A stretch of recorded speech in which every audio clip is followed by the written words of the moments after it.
नानी के पढेको? आज धेरै दिन बादमा चाहिँ एउटा नोभल पढ्दैछु, द कुन चाहिँ हो? World our star.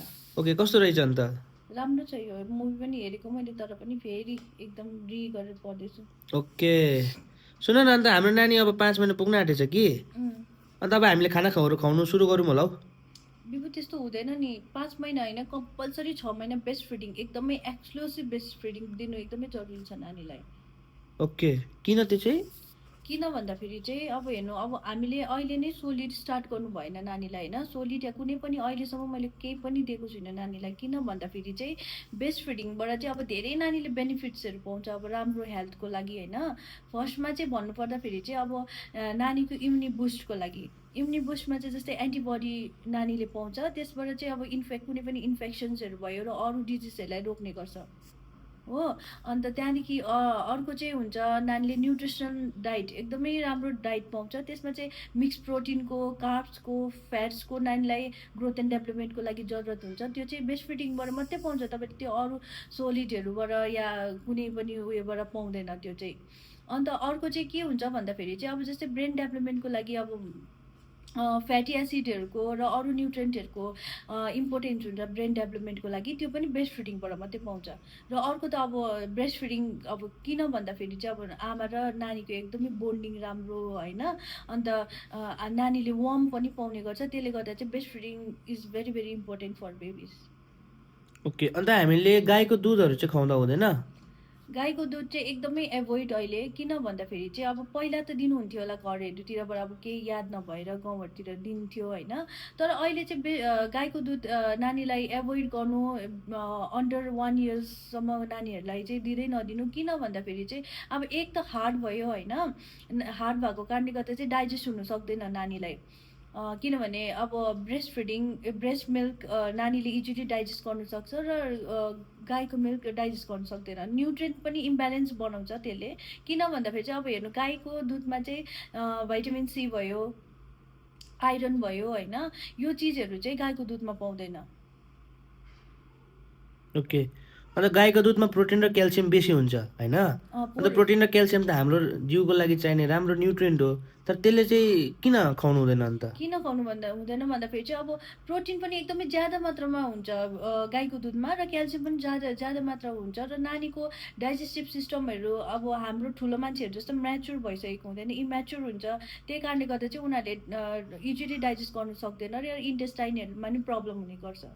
ओके, मतलब तपाईँले भन्नु खोजेको इन्टेस्टाइनमा इन्फेक्सनहरू हुन्छ, इन्फेक्सन्सहरू हुने चान्सेस त्यो इरिटेसन हुन्छ, जसले गर्दाखेरि नानीको भुँडीतिर प्रब्लम हुन्छ होइन? भुँडी फुलिने, ग्यास्ट्रिक हुने, अब धेरै धेरै बिमारीहरू हुने चान्सेस हुन्छ नानीलाई। ओबिसिटी भयो, अब बादमा गएर फेरि सुगरको प्रब्लमहरू, डायबिटिसहरू हुने चान्सेसहरू हुन्छ। त्यही कारणले गर्दाखेरि चाहिँ गाईको दुध चाहिँ एकदमै एभोइड गर्नु जरुरी छ नानीले मात्रै नभएर अहिले चाहिँ अब धेरै स्टडीहरू हुँदैछ, अब ठुलै मान्छेको लागि पनि गाईको दुध चाहिँ राम्रो होइन भन्ने अब गर्दैछ। त्यसको लागि अब म तपाईँलाई फेरि बादमा बताउने छु क्लियरली। ओके, त्यसो भए गाईको दुध छोडेर अरू अन्त मतलब गाईको दुध त खुवाउनु हुँदैन भन्यो है, भनेपछि आमाको दुध मात्रै छ, त्यसको बाहेक अरू केही अप्सनहरू छ? त्यसको बाहेक चाहिँ के भन्दाखेरि चाहिँ अब जस्तै अब हेर्नु, मैले त मेरो दुईजना नानीलाई एक्सक्लुसिभ बेस्ट फिडिङ दिएँ। 6 महिनासम्म एक ड्रप पानी पनि दिएको छैन मैले अहिलेसम्म। मेरो छोरी पनि 5 महिनाको भइसकेको छ होइन। अन्त अरू मेरो मात्रै होइन नि, मेरो पनि हो नि, हाम्रो हो। हाम्रो नानीलाई। अन्त अर्को चाहिँ मेन अप्सन चाहिँ के छ भन्दाखेरि चाहिँ अब एउटा फर्मुला मिल्क आउँछ। अब आमाले चाहिँ नानीको जति सक्दो चाहिँ आफूले ट्राई गरेर ब्रेस्ट फिडिङ दिएको एकदमै राम्रो हो। ब्रेस्ट फिडिङ आएन भने पनि अब त्यसलाई वार्म वाटरहरूले सेकेर होइन, अन्त एकदम हेल्दी न्युट्रिसनल डाइट आमाले लिनु जरुरी छ नानीलाई अब दुध आउनुको लागि चाहिँ। अन्त त्यसले गर्दा चाहिँ प्रायोरिटी चाहिँ ब्रेस्ट फिडिङलाई नै दिनु अब इम्पोर्टेन्ट छ। तर अदर्स भन्नुपर्दाखेरि चाहिँ अब फर्मुला मिल्क त्यो पनि डक्टरले एडभाइस गरेर मात्रै दिनु सक्छ। अन्त अस्ति एकपल्ट घरमा जाँदाखेरि त्यहाँनिर भन्दै थियो एकजना भाइको नानी भएको अरे, अन्त त्यो नानीलाई त 1 महिनाबाट नै लिटोहरू खुवाउनु सुरु गऱ्यो अरे, अन्त नानीले मजाले लिटो खान्छ अरे, पानी पनि एकदम मजाले गट गट गट पिउँछ अरे भन्ने खालको कुराहरू सुन्दै थिएँ होइन। उम्, अन्त त्यो चाहिँ के हो अब त्यस्तो चाहिँ गर्नु हुन्छ हुँदैन के हो त्यो त्यो चाहिँ चाहिँ? एकदमै नराम्रो हो। किन भन्दाखेरि चाहिँ अब अहिले चाहे नानीले खाओस् होइन या नखाओस्, तर बादमा गएर चाहिँ फ्युचरमा गएर चाहिँ नानीलाई एकदमै प्रब्लम हुने गरिन्छ। त्यसले गर्दाखेरि चाहिँ त्यो दिनु चाहिँ एकदमै राम्रो होइन। एक त गाईको दुध मैले तपाईँलाई अघि भनिहालेँ होइन, गाईको दुधमा अब भाइटामिन सीहरूदेखि लिएर आइरन यसको कमी हुन्छ। त्यसले गर्दाखेरि नानीले राम्रोसँगले आइरन लिनु सक्दैन नानीले। त्यसले गर्दा ग्रोथ एन्ड डेभलपमेन्टमा पनि नानीलाई असर गर्छ। अन्त अर्को कुरा भयो, अब यो सोलिड त नानीले डाइजेस्ट नै गराउँदैन। किनभने अब जस्तै किडनी पनि नानीको त्यस्तो म्याच्योर भएको हुँदैन। त्यसले गर्दा अब त्यो फिल्टरै राम्रोसँगले गर्नु सक्दैन र किडनीमा पनि प्रब्लमहरू हुने र अरू डाइजेस्टिभ सिस्टमहरूमा पनि प्रब्लम हुने, ग्रोथ एन्ड डेभलपमेन्टमा भयो होइन, सबै ओभरअल जुन चाहिँ हेल्थ छ हेल्थलाई बिगार्ने नै यही नै हो। त्यसले गर्दाखेरि चाहिँ अब सबैजनाले चाहिँ बुझ्नु एकदमै जरुरी छ कि 6 महिनासम्म नानीलाई एक्सक्लुसिभ ब्रेस्ट फिडिङ होइन। अन्त ब्रेस्ट फिडिङ आएन भने अप्सन भयो फर्मुला मिल्क। त्यो फर्मुला मिल्क डक्टरले एडभाइस गरेर मात्रै हुन्छ। र अरू चाहिँ एक ड्रप पानी पनि दिनु हुँदैन नानीलाई। ओके, भन्नुको मतलब चाहिँ अगर मैले समराइज गर्नु पर्यो, मैले कसैलाई मेरो साथीहरूलाई भन्नु पर्यो भनेदेखि चाहिँ नानीलाई चाहिँ खालि आमाको दुध मात्रै खुवाउनु पर्ने आमाको दुध होइन। मात्रै। अन्त जति सक्दो आमालाई चाहिँ अब के दुध आउनुको लागि कोही बेला यस्तो हुन्छ नि त होइन, नानीहरूको आमा जो हुन्छ उनीहरूको दुध आउँदैन भन्छ अब मेरो दुधै आएन भनेर होइन। त्यो दुध आउनुको लागि चाहिँ अब आमाले चाहिँ कस्तो खालको चिजहरूलाई फलो गर्नुपर्छ, कि खाना मात्रै फलो गर्नुपर्ने हो, इमोसनल क्वेसन पनि आमाको राम्रो हुनुपर्छ, त्यो चाहिँ के हो? त्यो चाहिँ के हो भन्दाखेरि चाहिँ अब फर्स्ट अफ अल अब आमालाई चाहिँ खुसी राख्नु एकदमै जरुरी छ ओके, मेरो विचारमा चाहिँ। किन भन्दाखेरि चाहिँ मैले तिमीलाई खुसी राखेको थिएँ। खुसी राखेको थियो र नै अब मैले राम्रोसँगले नानीहरूलाई अब मेरो त्यो पनि दुईजना नानीहरू अब लाई दिनु सकेँ। मतलब ब्रेस्ट फिडिङ गर्नु कुनै प्रब्लम भएन प्रब्लम भएन होइन? मलाई होइन। अब फर्स्टमा त नानी अब आमालाई एकदमै इरिटेसन हुन्छ, चाहे सिजर गरेर होस् या चाहे नर्मल गरेर होस्, नानीलाई ब्रेस्ट फिडिङ दिनु भनेको अब एकदमै इरिटेसन पेनफुल वाला हो। तर अब त्यसलाई चाहिँ अब आमाले सहेर हुन्छ कि होइन, त्यसलाई वार्म वाटरले सेकेर मजाले हौ त्यसरी नानीलाई दिनु र ट्राई गराउनु एकदमै जरुरी छ। र ब्रेस्ट फिडिङ आएन भने पनि अब अहिले त डक्टरहरूले मेडिसिनहरू दिनुहुन्छ होइन, मेडिसिनहरू र हेल्दी डाइट लिनु एकदमै जरुरी छ। अन्त मैले अब अघि नै भनिसकेँ, आमा खुसी रहनु र खुसी फ्यामिलीले आमालाई खुसी दिनु चाहिँ सबसे इम्पोर्टेन्ट हो। ओके, अन्त त्यो मान्छेहरूले भन्छ भने नि कि सिजर गऱ्यो भनेदेखि चाहिँ आमाको दुध आउँदैन अरे, नर्मल गऱ्यो भने चाहिँ आमाको दुध आउँछ, त्यस्तो हुन्छ कि त्यो एउटा मिथ मात्रै हो? त्यस्तो कुनैमा पनि हुँदैन। नर्मल डेलिभरीमा पनि त्यही हो, दुध आउने, र सिजर डेलिभरीमा पनि दुध आउँछ। भन्नुको दुध आउने मतलब प्रोसेस चाहिँ त्यो चाहिँ एउटा नेचुरल प्रोसेस हो। त्यो चाहिँ एउटा नेचुरल प्रोसेस हो। जति नानीले अब सक गर्छ होइन त्यति नै दुध सप्लाई राम्रो हुन्छ।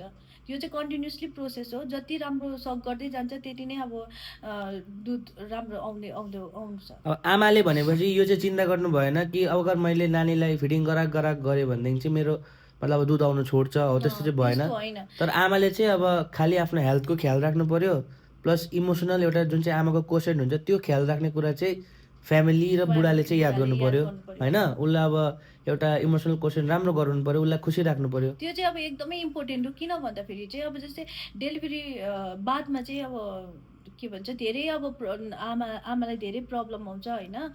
किनभने अब सुन्नुभएको होला पोस्टपार्टम डिप्रेसन्सहरू नि भएको आमाहरूलाई होइन, फ्यामिली अब सपोर्ट नभएर या हस्बेन्डले सपोर्ट नगरेर। अब किनभने हर्मोनल टोटली चेन्ज भएको हुन्छ। त्यसले गर्दा चाहिँ आमालाई खुसी राख्नु चाहिँ एकदमै जरुरी छ।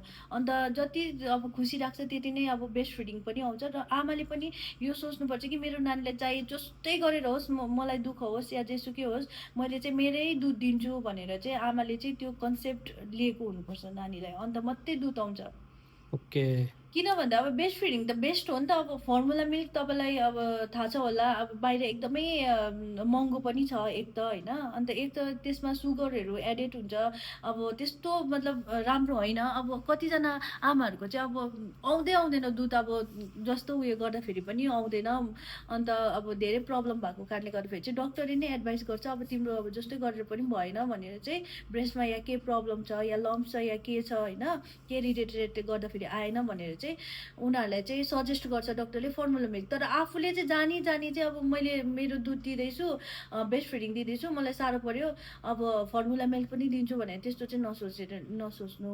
भनेपछि पर्छ, अगर सोच्नु हुँदैन। अगर मतलब अब केटीहरूको अहिले सबभन्दा प्रब्लम जुन चाहिँ त्यो ब्रेस्टमा लम्प हुने प्रब्लमहरू हुन्छ त्यो पनि ब्रेस्ट फिडिङले चाहिँ कम्ती हुन्छ। त्यो चाहिँ एकदमै रहेछ। किन भन्दाखेरि चाहिँ अब मेरो पनि एउटा लम्प्स थियो होइन, अन्त त्यहाँदेखि डक्टरलाई अब मैले कति देखाउँदाखेरि पनि डक्टरले अब पहिल्यैदेखि भन्थ्यो अब ब्रेस्ट फिडिङहरू गर्दाखेरि जान्छ त्यो लम्प्स, त्यस्तो प्रब्लम हुँदैन भनेर।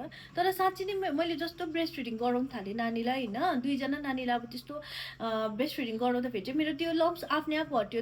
द्याट मिन्स अब आमाको लागि पनि एउटा राम्रो भयो होइन। एक त वेट गेनहरू पनि अब त्यस्तो हुँदैन जसले ब्रेस्ट फिडिङ दिन्छ। अब हेर म त अब तिमीसँग छु होइन, अब तिमीलाई अलिकति तिमी अब मेडिकल फिल्डको मान्छे, तिमी एउटा स्टाफ नर्स हो, तिमीले आफूले एक्सपिरियन्स गरेको छौ यो चिज, प्लस तिमी एउटा अब 2जना नानीको आमा पनि हो होइन। त्यसले गर्दाखेरि अब तिम्रोबाट मलाई पनि थाहा भयो होइन। तर अब कतिजना मान्छेहरू हुन्छ गाउँमा जसले चाहिँ अब या त डक्टरको एडभाइस पनि लिनु सक्दैन, उनीहरू पढालेखा पनि हुँदैन, तर एटलिस्ट तिम्रो अब तिमीले भनेको कुराहरू हेऱ्यो भनेदेखि चाहिँ उनीहरूले सिक्छ, उनीहरूलाई थाहा पाउँछ होइन। त्यसले गर्दाखेरि चाहिँ मैले तिमीलाई नभनिकन मैले सुटुक्क तिमीलाई रेकर्ड गरिदिएको छु ल। ओके, अन्त सुन्नु न, एउटा कुरा पनि त्यसो नि म तपाईँलाई एड गरिदिन्छु कि यहाँनिर। पानी अब तपाईँलाई मैले अघिदेखि पानी भने होइन, पानी चाहिँ अब नानीलाई एकदमै दिनु हुँदैन अब 6 महिनासम्म। किन भन्दाखेरि चाहिँ अब हेर्नुहोस्, पानी दुधबाट नै नानीलाई पानी सप्लाई हुन्छ। र किन मैले तपाईँलाई यो कुराको अब भन्दैछु भन्दाखेरि चाहिँ मलाई चाहिँ अब धेरैजनाले भनेको थियो क्या, गरमहरूमा पनि अब पानी दिनु नि, तिर्खा मेटिन्छ नानीलाई, तिर्खा लाग्यो होला, ब्रेस्ट फिडिङले मात्रै हुँदैन हो। अन्त हाम्रो नानीहरूलाई त पानी दिए त भनेर अब कतिजनाले अब त्यस्तो भनिसकेको थियो होइन। अन्त पानीमा चाहिँ बिबु अब पानी दुधमा चाहिँ 78 to 80% पानी हुन्छ ब्रेस्ट फिडिङमा। त्यसले गर्दा चाहिँ पानी चाहिँ दिनु हुँदैन नानीहरूलाई। पानी चाहिँ अब पानीले चाहिँ अब जुन चाहिँ आइरनलाई पनि डाइल्युट गराउँछ, ब्रेस्ट मिल्कलाई डाइल्युट गराउँछ। त्यसले गर्दाखेरि चाहिँ पानी पनि एकदमै एभोइड हो, प्लस गाईको दुध सँगसँगै। ल ल ल त्यसो भए ल बुझेँ मैले बुझेँ अब चाहिँ क्लियर। अब चाहिँ त्यसो भए 6 महिना अब तपाईँले पिबिसमा मलाई टोक्दैन होला नि, मेरो नानीलाई भोक लाग्यो, हाम्रो नानीलाई। अब त्यसो भए 6 महिनासम्म चाहिँ हामी नानीलाई केही पनि नखाउँ है, खालि दुध मात्रै। तपाईँले मजाले बुझ्यो होला अब हाम्रो नानीलाई चाहिँ बिबिसमा तपाईँले टोक्दैन होला होइन। के भन्छ यो खाउँ न त्यो खाउँ न भन्दै, खाना खाउँ भन्दै त्यस्तो भन्दैन होला तपाईँले चाहिँ।